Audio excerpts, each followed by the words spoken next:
What's going on, YouTube? Metal Complex here, and today I've got a review slash overview of a knife that I think a lot of you will find interesting, or at the very least, entertaining. This is the Cold Steel Formax, and it is obviously a very large folding knife, much like the Recon 1 that I just reviewed. Speaking of the Recon 1, this knife was provided to me for review by my good buddy Boyd McDonald from Instagram. He contacted me and said, hey, do you want to take a look at some of these popular cold steel models? And I said, yes, absolutely. I'll say the same thing that I did during the Recon 1 video. I kind of give cold steel a hard time, but they really do make a quality product, and they've got some really interesting stuff. So I was really excited to take a look at this.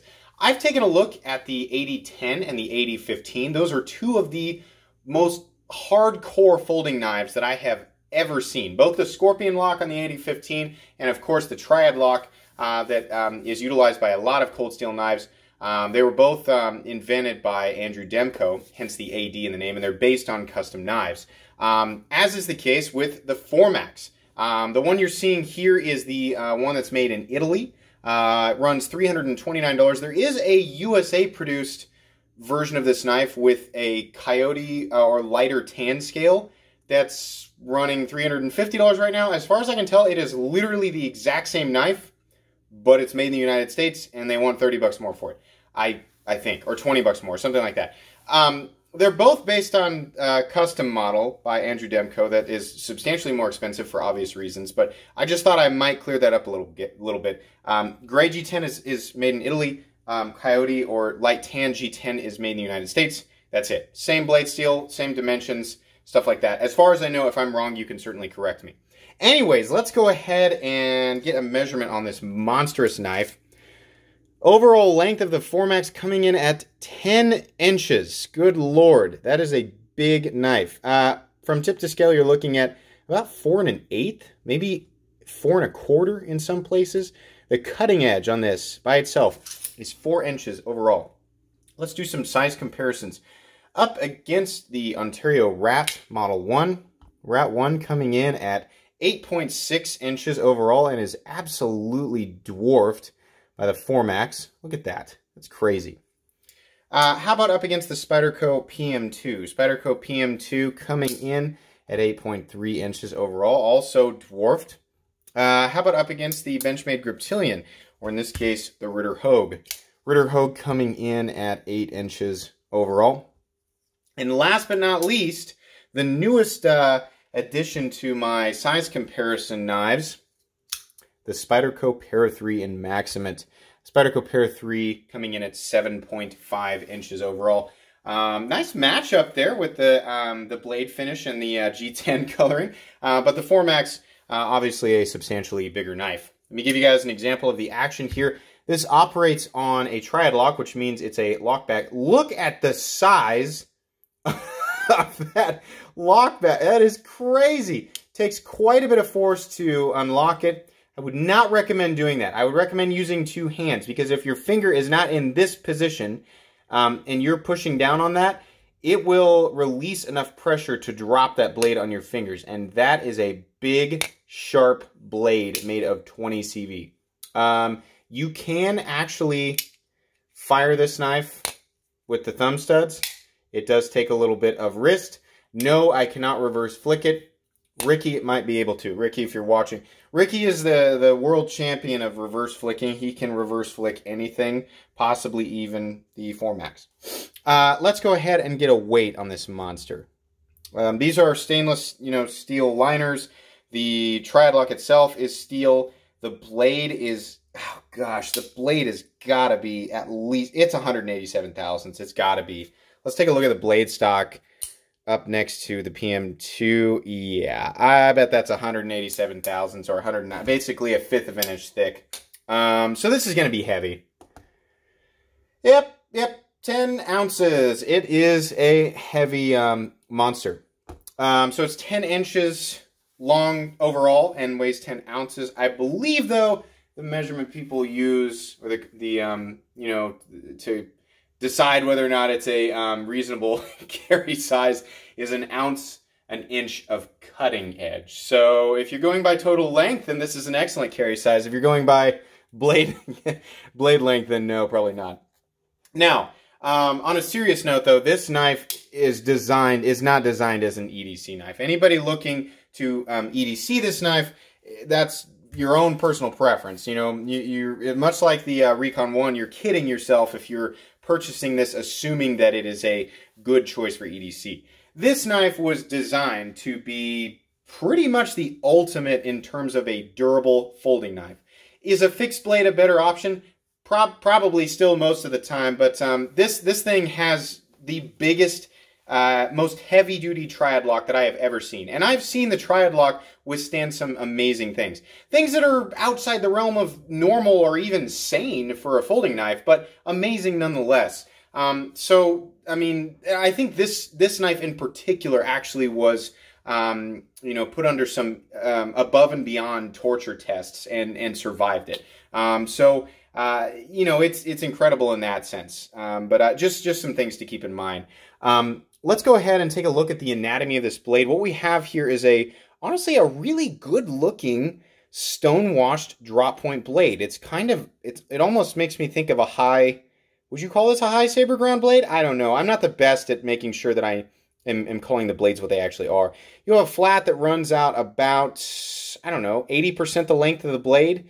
You have a nice swedge that runs along the top. And then you've got, obviously, some major durability behind the tip there. Though, it does have quite a ways to drop, and what you end up with is, obviously, not a laser beam behind the edge, but honestly, it gets, you know, decently, for the type of knife that it is, I mean, you've got a good cutting edge here, and it's got a nice shape to the belly. That's a handsome blade. Handsome and functional, definitely. Some nice oversized thumb studs that allow for very easy deployment and engagement. They're in exactly the right place. Honestly, I just love the blade. Taking a look at the other side, you have cold steel, Italy, and CPM 20 CV. That is a massive chunk of 20 CV. That might be one of the biggest, thickest 20 CV blades that I have ever seen. The XM24 in a close second place. Really, really nice blade design. I mean, that's a functional blade for this size of knife, or even a smaller knife, you know. Really, really good looking. I like the Formax logo. It's very NASCAR-y, but, you know, given the nature of this knife and who makes it, you know, it's not out of place. It looks good. Thank God they didn't put a website or a big long serial number on there. You know, I don't mind this. I would like it a lot more if it was sterile, but, you know, the custom is, I believe, sterile. If, you know, maybe it just has a maker's mark, but I don't mind any of this, is what I'm saying. You've got the enormous stop pin and component of the Triad Lock right there. That's what those little pins are. Moving back here, you can see this thing is so noisy. And it's, I mean, this is one of those knives where you say locks up like a bank vault, and this actually puts into perspective that type of lockup. Look at the thickness of that. I cannot emphasize enough how secure that feels when it locks up. It is not going anywhere. Absolutely solid. Moving down to the scales, we have really nice and contoured gray G10 scales. I'm a big fan of gray G10. You have a very large and very comfortable forward choil for those tasks where you might want to choke up on this. You know, generally those are more delicate cutting tasks, so I don't know how appropriate they are in a knife like this, but it's there, and there's plenty of room on the handle to put your hand where you want it. So whether you're doing a regular cutting task, or you're doing delicate wood carving, or you are doing chopping, I don't know. This blade is so big and heavy and properly balanced, honestly, it really doesn't in my opinion, it probably doesn't matter where you put your hands. I'm glad that it's there. I prefer forward choils. It's comfortable in that position. I don't have anything to complain about. The pivot is a nice regular Torx head pivot with a, it's just a simple flat look to it. More pins for the Triad Lock. The Triad Lock button itself, which actually takes quite a bit of force. It's a little bit sticky, but I almost feel like that's on purpose. It's not hard to disengage with one hand, but it makes me feel like when that's locked out, it's not, you have to, on purpose, be pushing down and wanting to disengage that. If you don't do that, it's not coming apart, and you are going to have to break the rest of the knife around the Triad Lock to get it to fail. So I'm okay with that. Something I'm not okay with is on I mean, I'm going to go ahead and say it. This has got to be the most capable hard-use folding knife on the planet. Whether or not it makes sense is besides the point. I honestly have never handled a knife that even comes close to this. Well, the 8010 and 8015 are the closest things to it. But behind those two, there's like nothing for a long shot. And then maybe the Hinderer XM20. I mean, those are really, really incredible knives and obviously built for hard-use tasks. But then we cross the realm of sanity and into, you know, just this war zone of things that you would never need a folding knife for. And here we have, in third place, the 8010 or 8015, second place, one of those two, and then in first place, I mean, honestly, the king of the realm of insanity, the 4MAX. Anyways, for the king of the realm of insanity for folding knives, Cold Steel has bestowed upon it these itty-bitty little tiny screws, which are the same. I'll actually use the Lady of the Sea because the Delica's not up here anymore. Little bitty, teeny tiny Torx heads, so you can strip your tools out. I mean, whatever. It's not really that big of a deal. It's the same thing I say every single time. It's annoying. Why aren't there bigger screws? It would look more in place on this knife, and it would be easier to get your tools in there. Not that big of a deal. You have, you know, a really big heavy-duty backspacer that has got to be for balance. It's got to be. The knife is, honestly, it's balanced right where you'd put your fingers. You know, right there on the primary tool. If not, it's probably right here, right behind the pivot.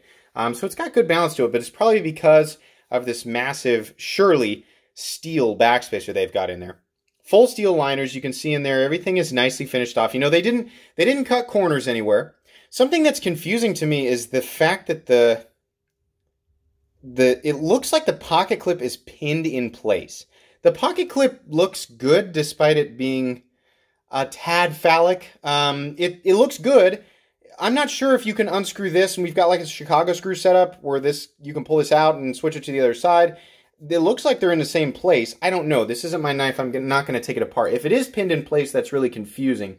If it's not, then great. You have a fully ambidextrous knife, given the nature of the Triad Lock.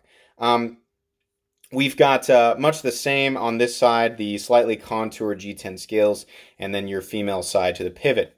Something to add here.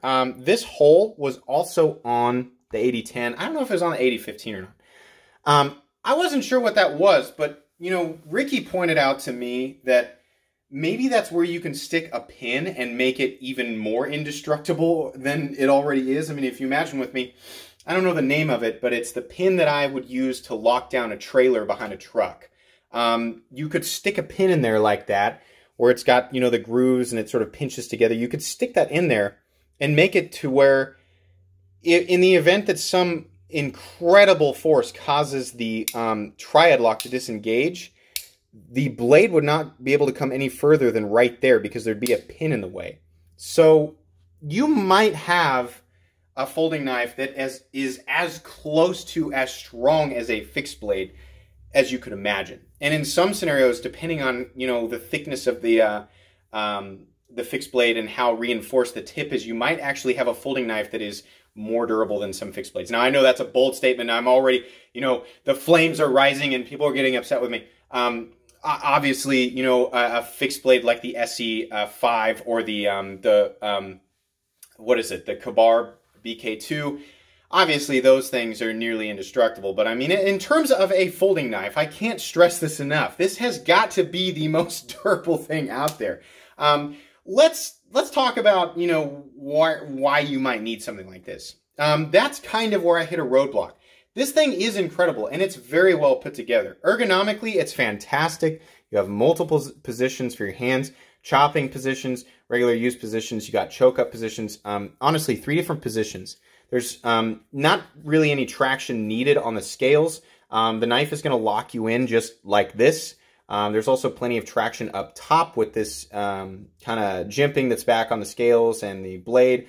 Fit and finish all the way around is incredible. In fact, the knife is centered and obviously locks out with there's no blade play on this knife. I'm going to say it, but I didn't really need to say it. This knife is made incredibly well. I think that a knife of this caliber is so far into the realm of unnecessary that it just is unnecessary. Could you take it out, you know, with you on a camping trip, you know, keep it folded in your pocket? And yeah, I mean, you totally could. You probably could baton with it, a lot like the Recon 1. You totally could do that. You probably could pry with it. You probably could chop with it. You probably could hammer railroad ties in with it. You might be able to build an entire railroad from one state to another with this. Not really. But, I mean, as far as, you know, things that this knife is capable of over regular folding knives, I mean, you know, it's almost up to your imagination. You know, you'd almost have to be seeking to just intentionally destroy this knife to get it to break. And I honestly think that there's no amount of human force or even force that you could apply to this knife with a tool like a sledgehammer that would cause the lock to disengage before other components of the knife would break. It's amazing. Now, moving on here to price and whether or not I can recommend it. This knife is obviously built for outdoor hard use, and it will perform at those types of tasks, I would imagine, you know, and just absolutely excellent. The only advantage that this has over a fixed blade is the fact that it folds. Now, even folded, though, and in your pocket, this is still a big thing. Putting this in my jeans pocket right now, it fits, but just barely, and I am very much aware that it's there. I mean, 10 ounces is 10 ounces. I'm wearing jeans. I can feel it. That's about how much is sticking out of your pocket. Just the top of that phallic pocket clip. Yeah, I mean, it does have the advantage that it folds. You have a very, very hard use, very capable cutting tool that folds. That's pretty much it. It's also a pretty expensive knife. This is a production knife made in Italy that is selling currently on Blade HQ for $330. It's made very, very well. Fit and finish all the way around is great. There's no weird, you know, spots that aren't flush. There's no weirdness in the blade grind or the edge. You know, everything is just great. It's just a very, very expensive and unnecessary thing. Now, some people might be able to find more justification for this over other people. Me personally, I don't have, even on, you know, in my outdoor projects in the backyard over the weekend, there's nothing that I would be using a knife for that would call for durability, the durability that the Formax offers. It is amazing. I'll tell you this, if you're like, I don't care about whether or not it's practical or whether or not it even makes sense. I just want to own the most absolutely BA, overbuilt, you know, strongest folding lock or folding knife that has the strongest lock out there. I just want to own it. This is your guy right here. I don't know of anything else that exists, and I couldn't imagine the custom is that much more durable. You know, I mean, this has got to be the king of durability in folding knives. Maybe I'm wrong. Maybe there's something else out there that I don't know about. This has got to be it. If that's what you're looking for, it's going to be $330 well spent for you, good sir or ma'am. You're probably going to be really happy with it. For the rest of the world, it's just an unnecessary thing for $330. Just you know, this whole outlook on this has been kind of funny, but seriously, just in case you're wondering, you know, I'm not convinced that, you know, at some point there's just you get to a point where you're using a knife and you're like, you know what, I really just need something else. I need an actual pry bar. I need an actual hammer. I need, you know, these types of things. And this knife exists somewhere between the practical sense of a folding knife and the practical sense of a tool that does other things besides cut. You know, it's kind of in an unneeded area. But is it cool? Oh yeah, it's super cool. It puts a smile on my face every single time I deploy it.